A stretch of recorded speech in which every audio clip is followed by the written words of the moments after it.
ટુંડા ગ્રામ પંચાયતની ચૂંટણીમાં સરપંચ પદના ઉમેદવાર શ્રી કીર્તિભાઈ છગનભાઈ કેસવાણીનો ભવ્ય વિજય. સાહેબ, ખાસ કરીને તો ગ્રામજનો માટે તમે શુભેચ્છા આપો અને કેટલા મતો જીત્યા છે? ગ્રામજનો માટે હું જે કંઈ કહું, જેટલી પણ મારી આ લાગણી વ્યક્ત કરવી એ ઓછી છે.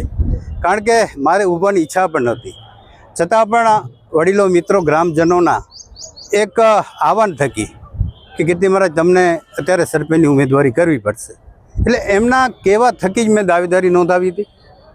વિષય ફક્ત ને ફક્ત ગામના ડેવલપમેન્ટનો, યુવા વર્ગ છે એને રોજગારીનો, આજુબાજુના નાના મોટા જે પ્રશ્ન છે એને પૂર્ણ કરવાનો, એ જ હેતુ માટે મેં દાવેદારી નોંધાવી. એક જ દિવસમાં નિર્ણય લેવો સરપંચ માટે દાવેદારી કરવાનો એ કઠિન હોય છે, છતાં પણ લોકોએ મને સ્વીકાર્યો.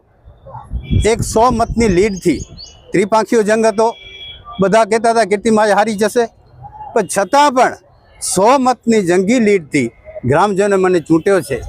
એટલે આનાથી બીજો મને વિશ્વાસ કોઈ હોઈ ન શકે, આનાથી બીજી સારી લાગણી હું વ્યક્ત પણ ન કરી શકું. એટલે આવનારા દિવસોમાં સૌને સાથે રાખી ગામના વિકાસના જેટલા પણ કાર્યો છે બધા પૂર્ણ.